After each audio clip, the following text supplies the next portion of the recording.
that's normal.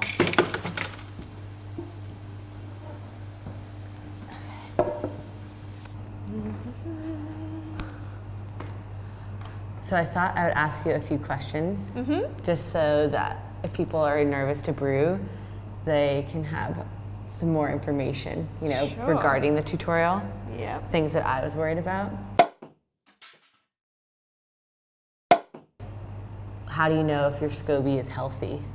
I think what you'll see after about maybe 3 or 4 days of your brew going, you'll see like what looks like a milky, gooey layer on the top of your tea. Okay. And I think a lot of people think that this is bad because it does look a bit weird, but that's a new layer of your SCOBY growing. Okay. And that's a really good thing. That's what you want. So sometimes initially it'll just look a bit cloudy almost. Yeah, or like ours like speckled a little bit, like it looked like crystallized or something like that. Right? And I was like, I don't know if this is mold. And then I was like, okay, let's just, like, it smells fine. Yeah. And we left it, and then all little crystals connected. Yeah. And then that forms a SCOBY. Yeah, and sometimes you can get like little bubbles as well. I've had a lot where they had just little bubbles in the top layer, yeah. But it's all fine. SCOBYs can look a lot of different ways. Okay. And then how do you, what kind of things can you do to protect the SCOBY, throughout the process to make sure that your SCOBY is healthy and clean? I think that making sure you wash everything that you use thoroughly with hot water, wipe everything down with white vinegar. Okay. Make sure that you always keep the opening of your jar covered in material so that no dust or insects. Fruit flies love kombucha, and if you get fruit flies in there, then you have to throw it all away. Okay. So make sure that that's always nice and covered. Don't put your kombucha too close to any sources of mold or bad things. Like if you have damp in your apartment, make sure that your kombucha is not near those. I would say that because of the low pH that you're looking for, so long as you have enough starter tea in every brew, the chances of your SCOBY growing mold are pretty low. Okay, and then what about, I've heard that you're not supposed to put your SCOBY in metal, right? Yeah. Or plastic, really? Yeah, so again, because of the low pH of kombucha, that's what you're looking for, is about a pH of about 3. 3.2, so it will over time leach things out of the materials that you keep it in. Okay. So you can cut your SCOBY with a pair of scissors, that's fine, just clean them with some vinegar.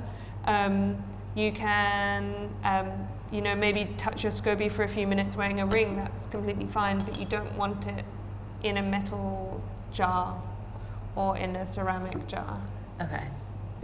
Or a plastic one, because it will leach all the things out of the plastic, all the chemicals that you don't want. Yeah. That's why we always brew it and bottle in glass, because it's unreactive. So pretty. And brown glass to protect it from the sunlight too. Okay, I was curious about that. So we can't get the light glass? Yeah, you can, it's Then it should just be always kept out of the sun.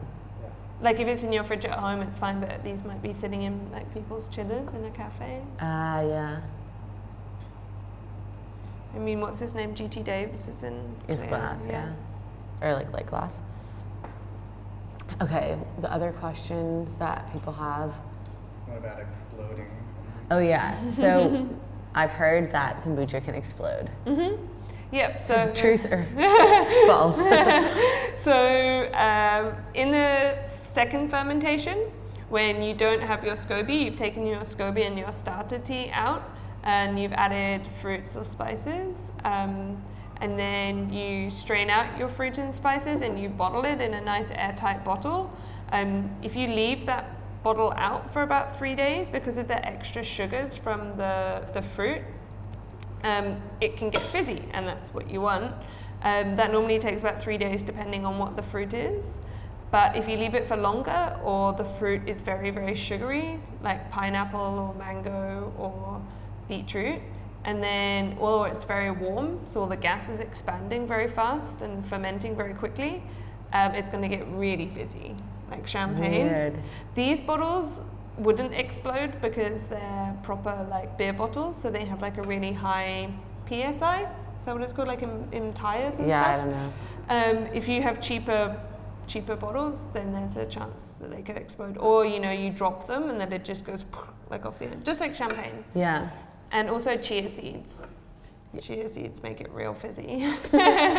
So if you like fizzy, Yeah. it's good to add that. It is really good. Unfortunately, it means that like you might lose a bit of your kombucha when you're opening it. I think there's two things you can do. Like one, if you think it's going to be really fizzy, you could pop it in a very, very cold fridge. And then the gas will contract when it gets cold, and then you might be able to open it without it overflowing everywhere.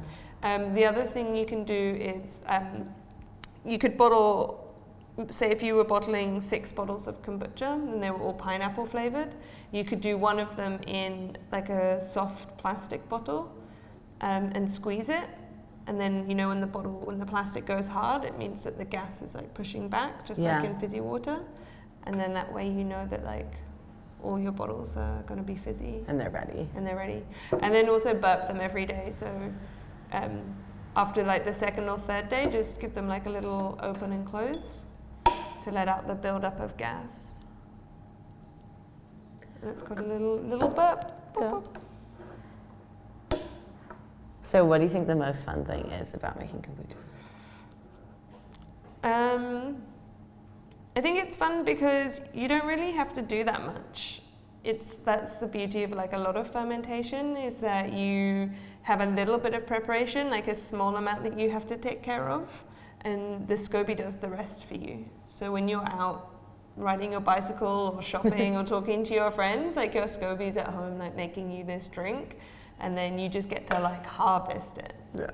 And so like even if there is like a funny thing you have to do, like strain some tea or do something like a little bit annoying for half an hour, it's nothing really.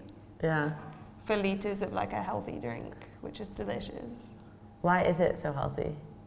There's like, I think that there's 2 different ways you can consider it healthy. There's like the actual like content of the kombucha, and then there's like what it fulfills in your life.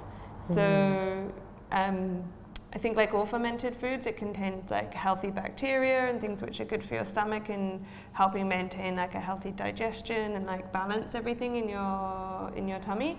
And it has some like B vitamins and glucosamine, just the same as sauerkraut and kimchi and stuff.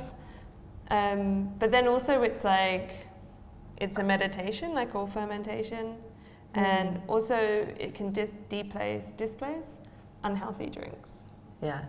Like beer or wine or Coca-Cola. Yeah. You can just have a kombucha It's like the healthiest soda available. Really. Yeah, exactly. And I think that that's obviously going to have like a really good effect on people. Yeah. Do you have any other questions about kombucha? What's like the maximum amount of kombucha you can drink in a day and still be healthy? I think it depends on where you're coming from. If you're already a very healthy person, then a bottle a day is fine. If you are a very previously unhealthy person and you're trying to make a change in your life through kombucha, I would start off with a smaller amount. Maybe just like 200 milliliters a day, just like a small glass, and build up to it slowly. I don't think that you should be drinking liters and liters of it, but a bottle a day, about 400 mils is probably good. So you can like OD on this? You can. Can you? Like, is it bad if you like, let's say you really like it and you're excited and you like want to have 3, like one? Like you have a friend who like would easily put down 4 kombuchas a day. I can't. Like he's very excited for the kombucha. Like, and I could see him drinking like 4 kombuchas, maybe more. You know, you never know. Is this not okay? I think, okay, so the SCOBY, when the SCOBY digests the sugar, it splits apart the sugar molecules into their component parts. So that's why you say that the sugar is pre-digested. It's still there. Okay. That's why kombucha is like is really easy to digest, and it's like a different source of sugar. It's not like as simple, but it's still sugar. And I think like really consuming like anything to excess isn't good. I mean, like apples are good for you, but 10 kilos wouldn't be good for you. Fair enough. So I think you might just have to take it a little easy. Everything in moderation, though. Yeah. I'm trying to think of yeah, it's a sad face.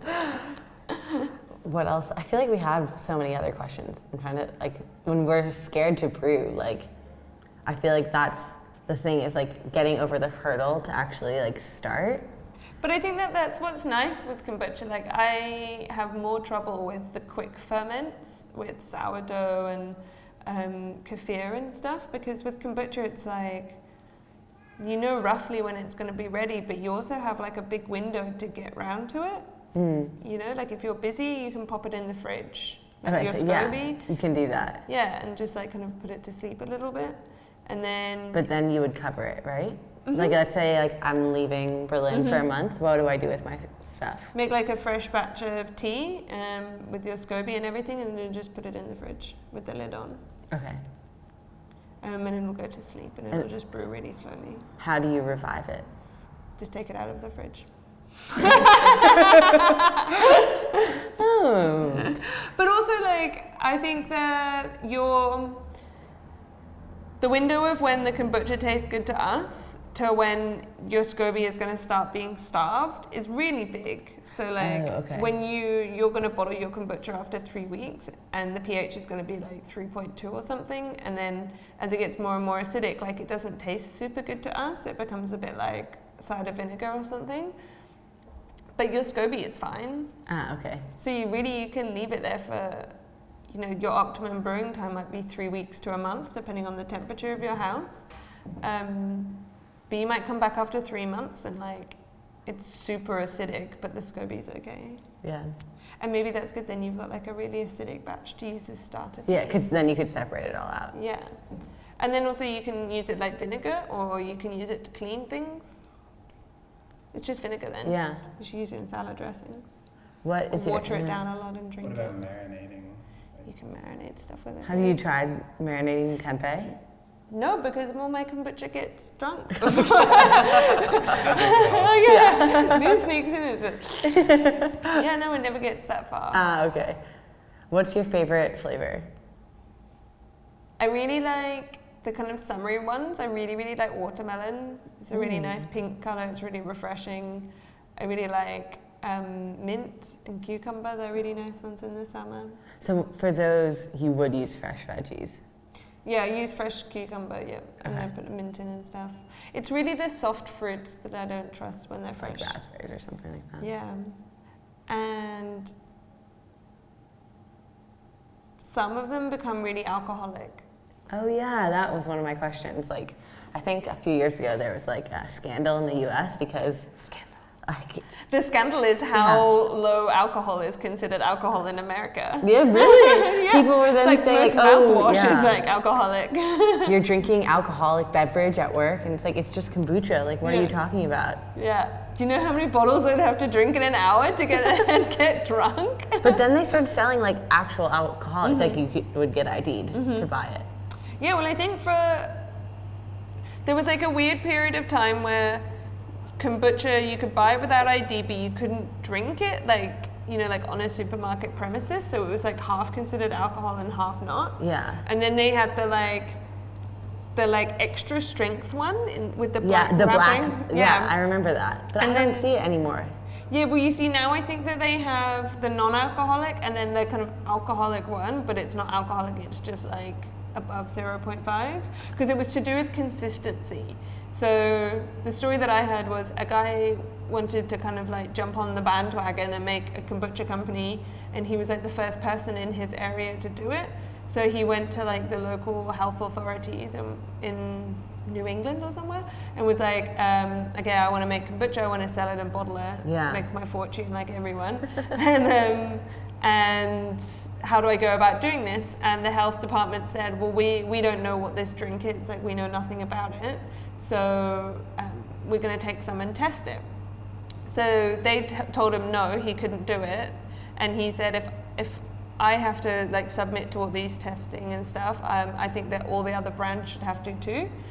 So he got together like a big sample of all the different kombuchas on the market and put them all under the same like tests for alcohol.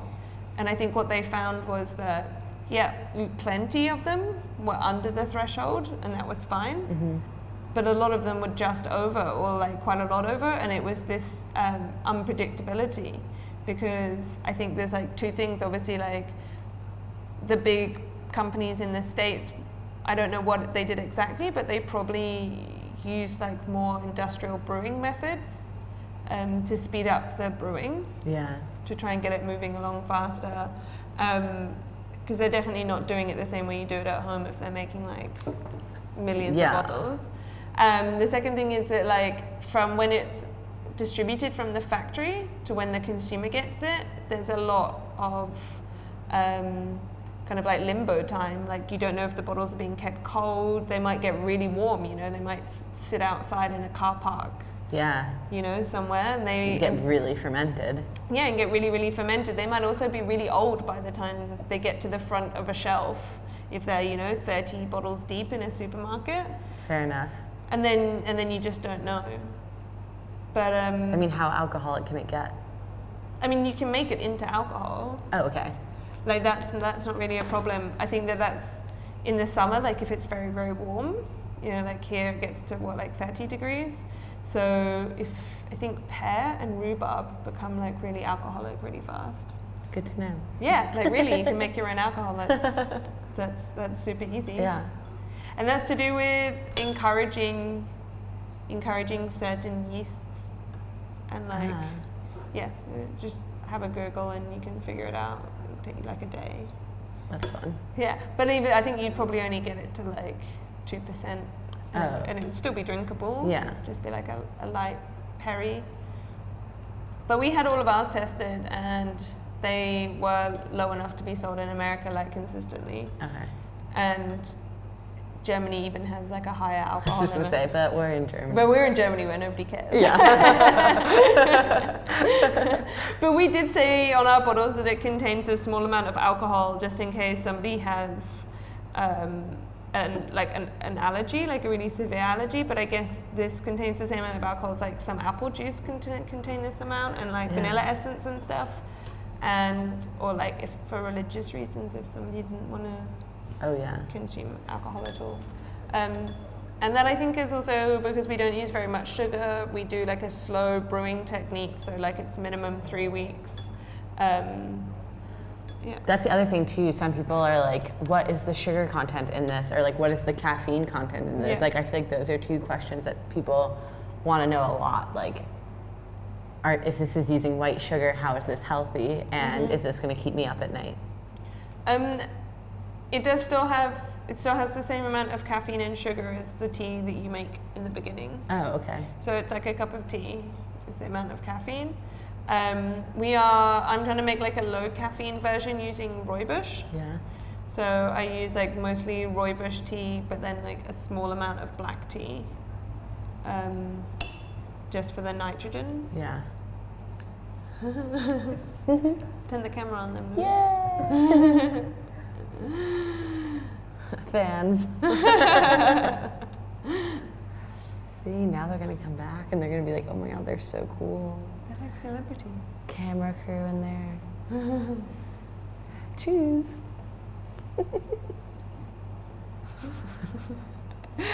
So yeah, caffeine, you're set. It's just like a normal cup of tea. Yeah. So I mean, I can't drink kombucha before bed, but I think also that like people say that it has like an energizing effect anyway, like on its own because of the kind of the content of it, like the vitamins and stuff, and like a little bit of tea, a little bit of sugar. we were like definitely on a high when we left. When we both had two with Jules and Charlie, we left. We were like, oh my god, like literally on a high from the maybe the experience, maybe the drink, who knows. It's true though. Do you want to talk about the teas and sugar and stuff? Yeah, for sure. Like, what should we call it? What do you think? You definitely have enough material. We have enough? Okay. Yeah, it could go for hours, right? I mean, it's so cool though. I just like, I'm curious, like. I think we should have like one that's like intro to kombucha and then like advanced. Yeah, for sure. We're just talking about kombucha. Yeah, kombucha chats. You have to edit this all down to like 3 minutes or something. Like, pew, pew, pew, pew. Well, hopefully, It's just yeah. going to be like pour, pour, pour. Bye.